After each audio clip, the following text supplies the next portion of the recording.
Atos dos Apóstolos, capítulo 27. A viagem de Paulo para Roma.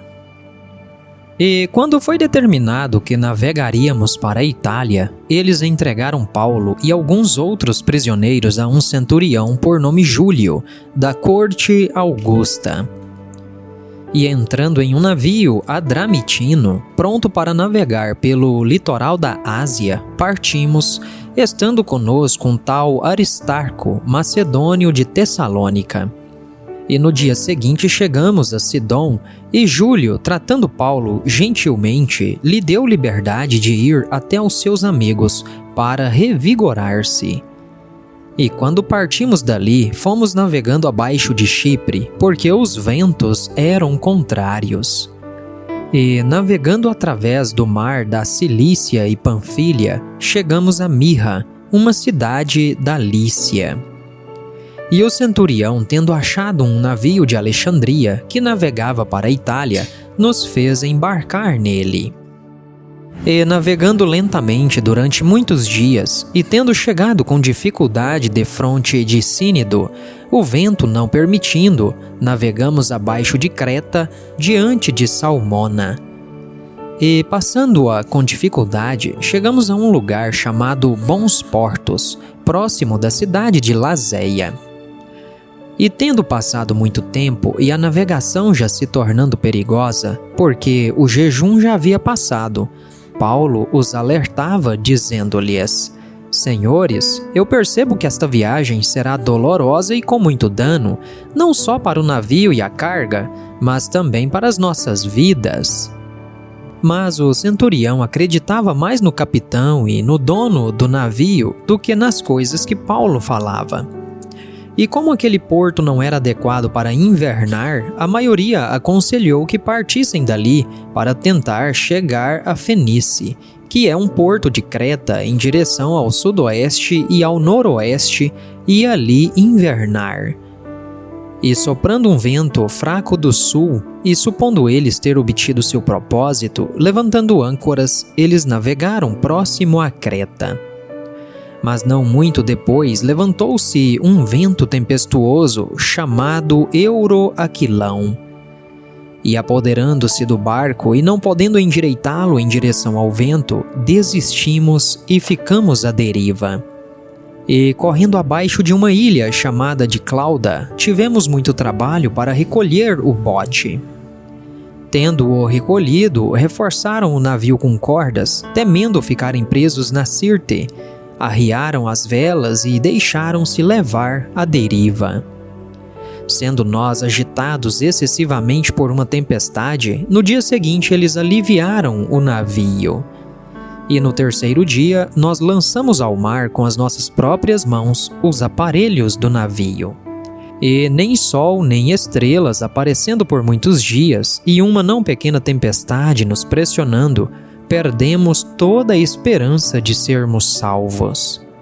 Mas após longa abstinência, Paulo se levantou no meio deles e disse: Senhores, devíeis ter me ouvido e não ter partido de Creta, e assim evitariam este dano e perda. E agora eu vos exorto para que tenham bom ânimo, porque não se perderá a vida de nenhum homem dentre vós, somente o navio. Porque esteve comigo esta noite o anjo de Deus, de quem eu sou e a quem eu sirvo, dizendo: Não temas, Paulo, é necessário que sejas levado diante de César, e eis que Deus te deu todos os que navegam contigo. Portanto, senhores, tende bom ânimo, porque eu creio em Deus que será assim como me foi dito. É, portanto, necessário irmos encalhar em uma ilha. Mas quando chegou a 14ª noite, fomos levados para cima e para baixo no Adriático, e em torno da meia-noite os marinheiros acreditavam que estávamos próximos de alguma terra. E sondando a profundidade, acharam 20 braças. Passando um pouco mais adiante, voltando a lançar a sonda, acharam 15 braças.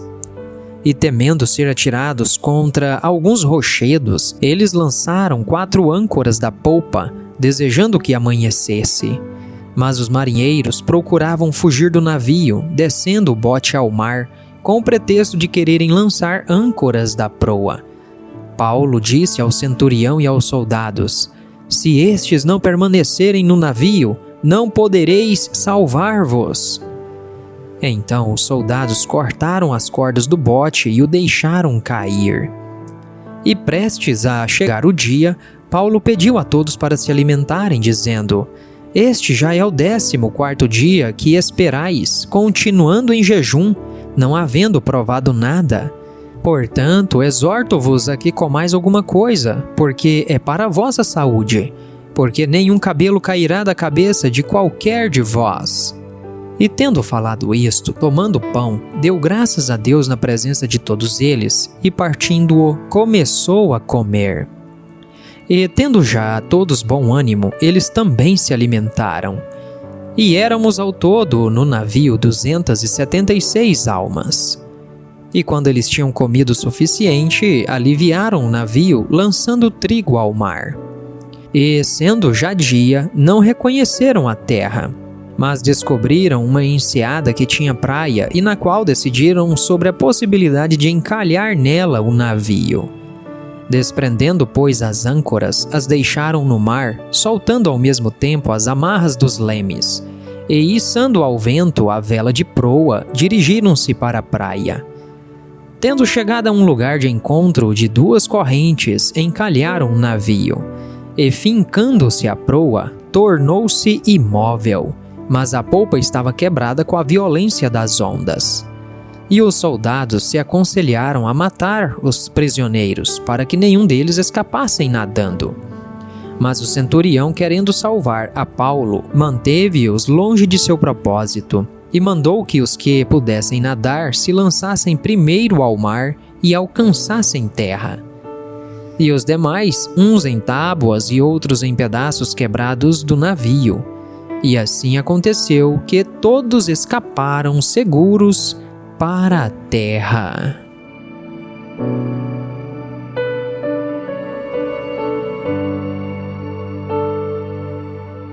Atos capítulo 28. Paulo na ilha de Malta. E eles, tendo escapado, souberam que a ilha se chamava Malta. E o povo bárbaro usou conosco de não pouca gentileza, porque, acendendo um fogo, recebeu a todos nós, por causa da chuva que caía e por causa do frio.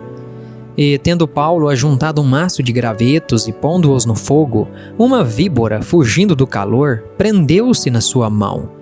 E os bárbaros, vendo-lhe a víbora venenosa pendurada na mão, diziam uns aos outros: sem dúvida este homem é assassino, porque apesar de ter escapado do mar, a vingança não o deixa viver. E tendo ele sacudido o animal no fogo, não sentiu mal algum, mas eles aguardavam que inchasse ou que repentinamente caísse morto.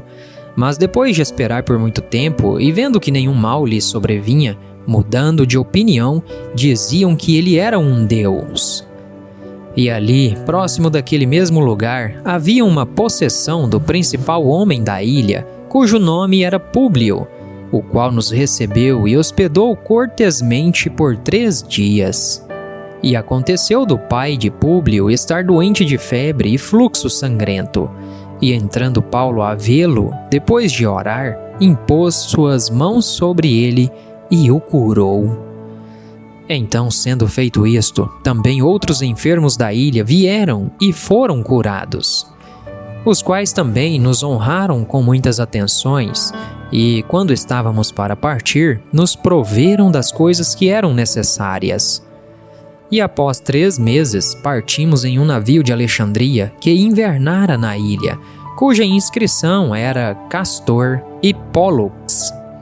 E chegando a Siracusa, permanecemos ali por 3 dias. De lá, nós buscamos uma bússola e chegamos a Régio. E um dia depois, soprando um vento do sul, chegamos no 2º dia a Puteoli, onde encontramos irmãos que nos suplicaram a permanecer por 7 dias com eles, e assim partimos para Roma. E lá os irmãos, tendo ouvido sobre nós, vieram a nos encontrar na praça de Ápio e às 3 tabernas, E Paulo, vendo-os, agradeceu a Deus e tomou coragem. E quando chegamos a Roma, o centurião entregou os prisioneiros ao capitão da guarda, mas permitiu-se a Paulo morar sozinho, com o soldado que o guardava.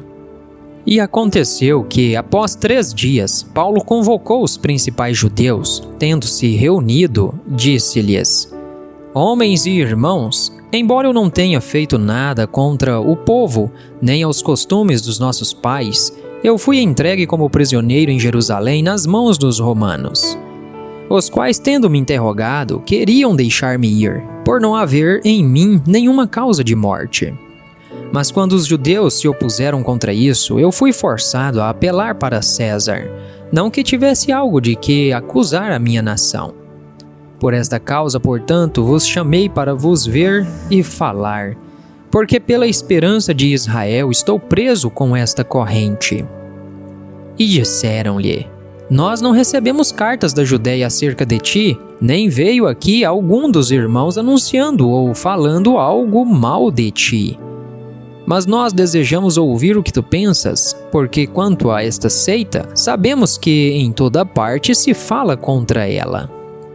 E havendo-lhe eles assinalado um dia, muitos foram ter com ele em seu alojamento, aos quais ele expôs e testemunhou o reino de Deus, persuadindo-os a respeito de Jesus, tanto pela lei de Moisés como pelos profetas, desde a manhã até a noite. E alguns criam nas coisas que foram faladas, mas outros não criam. E discordando uns com os outros, eles partiram, após Paulo falar uma palavra. Bem falou o Espírito Santo pelo profeta Isaías a nossos pais, dizendo: Vai a este povo e dize: Ouvindo ouvirão, mas não entenderão, e vendo verão, mas não perceberão. Porquanto o coração deste povo está endurecido, e os seus ouvidos ouvem com dificuldade, e fecharam seus olhos a fim de que não vejam com os seus olhos, e ouçam com os seus ouvidos, e entendam com o seu coração, e se convertam, e eu os cure. Seja, pois, de vosso conhecimento que aos gentios é enviada a salvação de Deus, e que eles a ouvirão. E tendo ele dito essas palavras, os judeus partiram, tendo grande contenda entre si.